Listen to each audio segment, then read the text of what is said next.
Am I the asshole for making my brother leave after he brought his kids to my child-free wedding? My wife and I got married days ago. We decided the wedding will be child-free. We thought this was the best option considering several factors from budget to keeping the order, etc. Everyone got an invitation, but my biggest concern was how my brother Ramsey, 36, was going to react. Ramsey married young and has 4 kids that he takes everywhere he and his wife goes.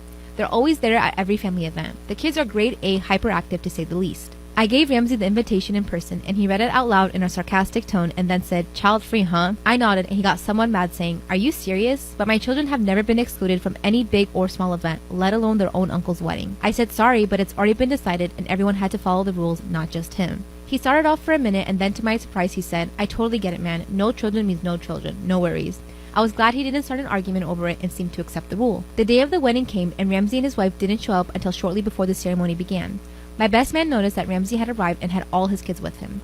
I was legit mad and I went to meet him at the entrance and saw he brought all his kids against me and my wife's wishes. I greeted the kids and asked my sister-in-law to take them back to the car. He loudly asked what the F was wrong with me.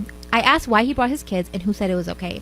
He said no one, but he was planning on bringing the kids all along and figured that by initially agreeing to my rule, then showing up with the kids anyway would get me to agree on letting them stay. I stated this was no event for kids for many reasons and that everyone respected the rule except him. He complained about me disrespecting him and his kids since, again, he never attends any event without them. In his words, "Wherever I go, my kids follow, period." I told him he needed to leave then. Not only did he call me a lunatic, but a terrible brother and terrible uncle. He also called me a simp for agreeing to his wife's stupid rule, saying that if it was him and his wife even hinted he couldn't have his family's kids at their wedding, he would have dropped her right there and then.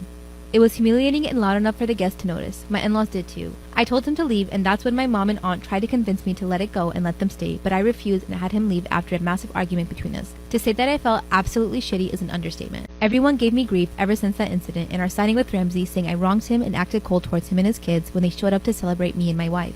My dad is especially pissed at me for potentially permanently effing up my relationship with Ramsey, his wife and kids by kicking them out of my wedding. He quoted Ramsey won't ever forget this day. So am I the asshole? Am I the asshole for telling my wife it's embarrassing she gave our daughter's bus driver cookies? Some important details. My wife is very shy but enjoys giving and is all gung-ho about showing appreciation to workers she assumes aren't appreciated or recognized. She tries to pass these beliefs on to our kids. Because she's too silent to show her appreciation, she does it through gifts, usually baked goods. I've been embarrassed about it in the past. Our oldest rode the bus for the first time. My wife was waiting at the stop with our daughter and had her hand the bus driver a bag of homemade cookies. Then, when she picked her up from the stop in the afternoon, she gave a bag to the afternoon driver. I asked why she did that when she could easily just have said thank you and left it at that. She said the bus drivers work so hard having to comfort all the nervous kids and handling the unbehaved ones while driving. They deserve more than a thanks. I reminded her that this has embarrassed me in the past, and I think her behaviors are too extreme. I wouldn't want gifts from someone I don't know. She ignored how I felt. I contacted some people in my life to see if I was just crazy, and most of my friends and my mom agree. My wife's way of showing thanks just makes everyone uncomfortable. Am I the asshole? Yeah, you are, you mousy, unforgettable man. Of course your friends and your family are going to validate what you're feeling. What do you mean? That's the nicest thing ever. This woman's a fucking dream. Yeah. And worst comes to worst, they don't like the cookies. They throw them away. You are a man who is the color gray. Am I the asshole for refusing to pay my half of our canceled wedding? My ex-fiancé and I come from very different cultural backgrounds. Our families live on entirely different continents. I explicitly told him before we even got engaged that I always wanted a small, low-key wedding. I know that his culture have huge, lavish weddings, and he told me that this is what he wants. So when we got engaged, we had a long conversation which resulted in the compromise that we would have a big wedding in his home country, but drop some of the other aspects of his culture that I wasn't so comfortable with, or did not mesh well with my own culture. This was not a huge amount of customs we were dropping. In fact, we arranged to drop one and alter two so that they streamlined better with my own culture. We were both as happy as possible with this outcome. We began making bookings, reservations, and paying deposits for our wedding. This was all out of his bank account. This is because we did not have citizenship in each other's countries, so it was far less complicated for everything to be paid from one account of the same country. The intention was that after we get married, it would be much easier to get citizenship, and once citizenship was approved, we would merge our finances, and at this point would not matter who had paid for the wedding, since all of our money would be together. 3 weeks before we were married, his mother and aunts got wind of one of the customs we had arranged to alter and lost him. Through conversation, they had found out about the other two, and eventually they threatened to disown him for being a bad son. They said I was cutting him off from his family and that if that was what he wanted, they would make it easier for him. He begged me to change my mind, but I was firm saying this is what we decided together. I wasn't going to drop the agreement because his family don't like it, when there are plenty of aspects my own family are uncomfortable with. Relationships are about compromise and communication, and ultimately the first priority are the two people in the relationship, not their family. He told me that if I wouldn't budge, then the wedding was off. I told him I already had made my compromise, and I still wanted to marry him under our original conditions when we had spent a long time negotiating and originally felt were fair.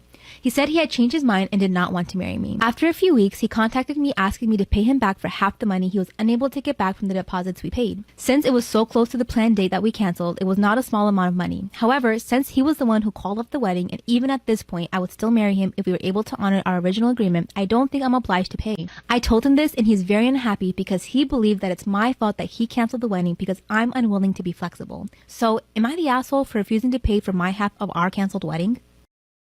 Am I the asshole for straightening my daughter's hair without my wife's permission?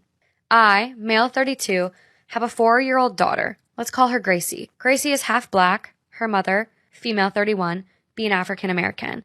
Her mother overall handled all of Gracie's hair care and taught me how to do simple styles, but even those simple styles were difficult. My wife ended up going on vacation with her friends to celebrate her friend's birthday, and my mother came over to visit. I hadn't done Gracie's hair in a few days, so it became nappy and unmanageable. When I tried to comb her hair, the comb broke. My mother said that I should get my daughter a perm so her hair would be more manageable, so I took her to a salon and got it permed. My wife got home, and when she saw our daughter, she was livid. She screamed at me and then at my mother for even suggesting that, but I think she was overreacting because it's just hair. Then she brought up our wedding. My mother had tried to get my wife to straighten her hair for the wedding, but my wife refused because she wanted her natural hair on her wedding day so she could be as natural as possible. My mother often comments on my wife's and daughter's hair, and I agree with my mother. But now my wife's telling me that perms chemically burn and damage hair to change the texture, and that I damaged our daughter's hair. Now she's thinking of getting our daughter's hair cut so her hair can heal from the damages, but I still think she's overreacting. Besides, I don't want my daughter's hair to be cut. She looks so cute now. Am I the asshole for straightening my daughter's hair without my wife's permission, even though Gracie is my daughter too? I first want to preface this, we are two white individuals. I do not even feel qualified to talk about all of the cultural context and significance behind, Black, African American, or mixed individuals and their hair. And I cannot imagine the struggle, the heartbreak, the everything that individuals with hair like this, textured hair, natural hair, have gone through. So it was sent in by so many people, and it is a story, and I will do my best to give my take on this, and you as well. You're kind soul. So that being said, let's get into it. Am I the asshole for marrying my sister's baby daddy? I, 36-year-old female, and my sister, 29 female, got pregnant when she was 18 years old. I am infertile and knew I couldn't have kids, so when my sister said she was giving her baby up for adoption, I decided to be her mom. My sister went no contact 5 months after giving birth. For a bit of background, my sister got pregnant by a one-night stand, and she apparently didn't remember or know the father at the time of birth, but when my daughter V was born, a man T, 35, messaged me on social media claiming to be the father of my child. My sister had run into him at a club and drunkenly confessed to the pregnancy. We met up, he bonded with his daughter, and well, that man is now my husband of 7 years. Coming back to my sister, she called me yesterday. Although I was surprised at her call, I picked up. We made some small talk, and then she said she had just gotten married a year back and both of them wanted children but couldn't because her husband was infertile but really wanted kids. I asked her if she wanted to adopt, and she said no, she just wanted her baby back. I was speechless for a few moments before replying that if she wants to meet my child as an aunt, she is welcome to, and we can both sit V down and explain the reason for her absence, but she can't just ask me to give up my child. My sister said she'll sue me as she is the birth mother. I told her she was out of her mind, and then I told her how I married the baby daddy, T. She exploded, calling me names and saying I stole her life. My husband came home from work, and when I explained to him, he was beyond furious. I then got a call from my parents saying I was an asshole for telling my sister she's not allowed to see her baby. I never said that, and I welcomed her to bond with V, but they refused to listen and said I was being insensitive and harsh and flaunting my family. I now feel bad because my sister and I were very close growing up, and I feel quite close to her situation since I know the struggles of infertility. My husband said there was no way he was letting my sister have full time alone with V, and I agree, but I want to know if I'm the asshole for being too harsh and telling her about T. My girlfriend, 25 female, repeatedly insists that I redo my proposal over and over. I'm running out of patience. I'm with it. I, 24 male, proposed to my girlfriend, 25 female, in late 2019 after 2 years together. Admittedly, now that I think back on it, it wasn't the most well thought out or planned proposal. It was mostly spontaneous and came as we were lying in bed together, so I didn't even have a ring at the time. My girlfriend said that she would love to marry me, but she had been looking forward to a more elaborate proposal. I assured her that I'd sort something out. A month later, after shopping for the perfect ring, I set up some candles when she was coming home one day. Think the Chandler-Monica proposal in Friends. Well, my girlfriend loved the ring, thankfully, and teared up with happiness. She said that she really appreciated my effort, but what she meant by elaborate was something original that she could tell our kids about one day. She mentioned the name of one of her friends whose boyfriend, we both know, proposed by making a huge video montage and putting it on a projector. I decided to start over, and in February I planned a 3-night trip away in our favorite city. This time I spared no expense and ordered all the extras: a 5-star hotel, a photographer, an opera quartet. When I asked her to marry me, my girlfriend said yes, except when we were alone again, she gently told me that she didn't think now was the right time. Of course. And she was so worried about her future. When I asked her to marry me, my girlfriend said yes, except when we were alone again, she gently told me that she didn't think now was the right time. Of course. And she was so worried about her future / COVID-19 and that a proposal now wouldn't be a good memory for her. Since then, I've carried the ring around with me almost everywhere. At this point, I've even tried to involve my girlfriend in some of the proposal planning, asking where, when, how she'd like us to get engaged, and what would make her happy. However, all she has told me is that she doesn't know exactly what she's looking for, and I'll know when the right proposal comes. Okay. From my perspective, this is hugely frustrating, since in all other respects, she's assured me she wants us to begin our lives together. Last week, I thought I'd bite the bullet again, and after cooking her a homemade meal, I asked her if she'd like to be my wife. She asked me if I was trying to propose, and I asked her what was wrong with that. Once more, she told me that she can't wait to marry me, but it still wasn't quite the proposal she needed. I realized that my girlfriend might come off as pushy or high maintenance in this post, but I love her very much, and in day-to-day life, she's honestly the most understanding, chill person to be around. However, oh, really? Hey. However, I don't understand why she's acting this way and what I'm supposed to do to satisfy her with the perfect proposal at this point. I'm confused and running out of patience. How do I deal with this? Okay, does she want to get married? Can she not wait? Am I the asshole for waxing my 5-year-old daughter's unibrow? So my 5-year-old has a pretty thick, dark unibrow that is very noticeable. Because of COVID, her preschool was online, therefore she was never bullied for having it. However, this past summer, her cousins came over to visit and many of them teased her for her unibrow. They'd call her countless names, and at just 5 years old, my daughter already thinks she is ugly.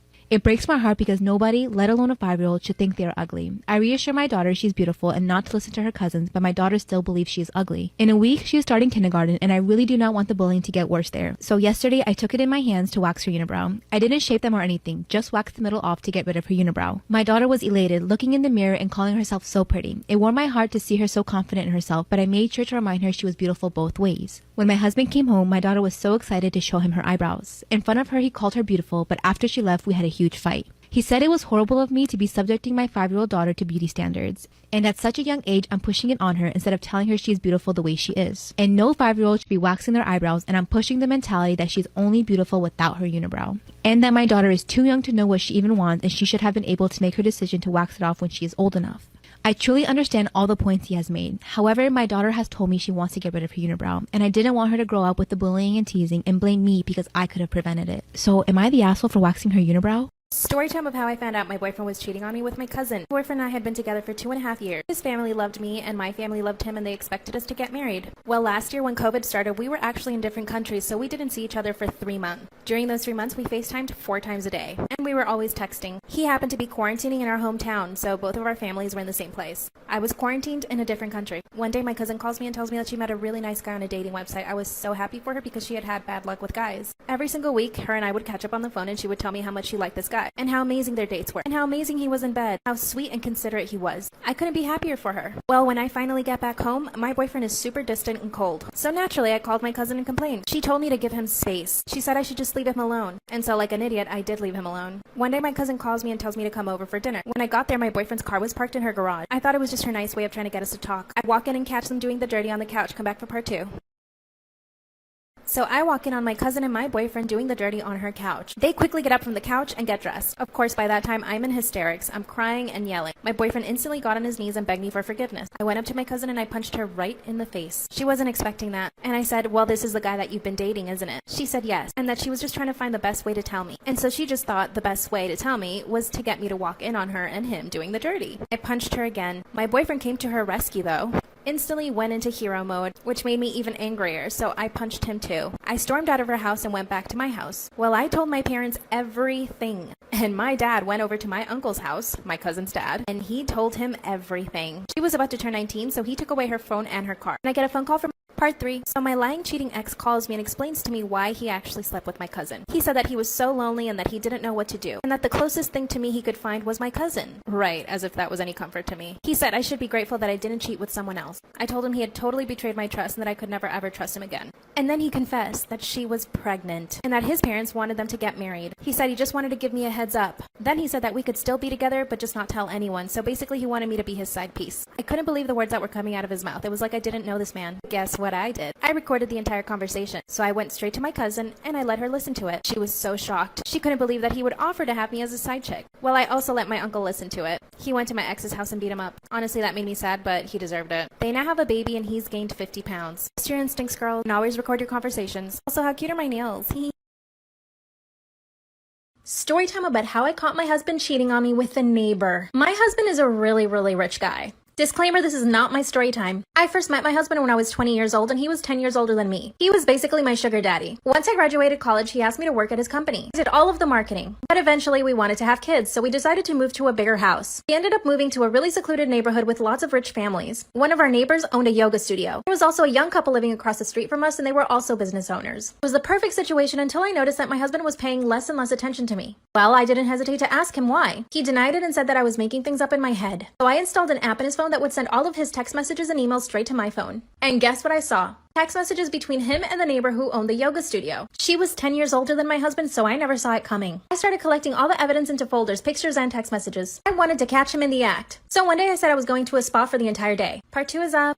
I told my husband I was going to be at the spa all day long. I wanted to see if he was going to bring the neighbor around to cheat on me some more. When I got in the car to leave, I get a message that he sent to the neighbor. Like I said, I had planted an app in his phone, so I was receiving all the messages he was sending and receiving. And of course, he sends her a message saying, hey, my wife's going to be at the spa all day. We're free. And she replies saying, perfect, I'll come over. My stomach dropped. I drove around for a bit and waited for her to get to my house. Then I see she sends him a message saying she's there. That was my cue to go back to my house to catch him in the act. I race back and enter the house super quietly. I go into the living room and don't see anything, so I assumed they were in our bedroom. I go up to the bedroom and no one's there. And I see they're in the backyard in the pool. I pull out my phone and press record. I run downstairs and I surprise them in the act. They were both naked and my husband jumps out of the pool and wraps himself in a towel. Our neighbor stays in the pool. My husband says, I was gonna tell you, I swear. It gets worse. Part 3 is I catch my husband doing dirty things in the pool with our neighbor. I'm recording all of this, by the way. He says he was gonna tell me. So I show him all the evidence that I had been gathering. All the messages and the pictures. But little did he know I had already hired a lawyer. I'd known about the affair for about a month at this point. I had already been working on the divorce with the lawyer, documenting every single transgression my husband committed against me with our neighbor. And when I told my husband, he freaked. The neighbor, aka the woman my husband was with, she got out of the pool and went home. I printed out some flyers with all the pictures she had sent my husband and spread them around her yoga studio. I now get $10,000 from my husband monthly.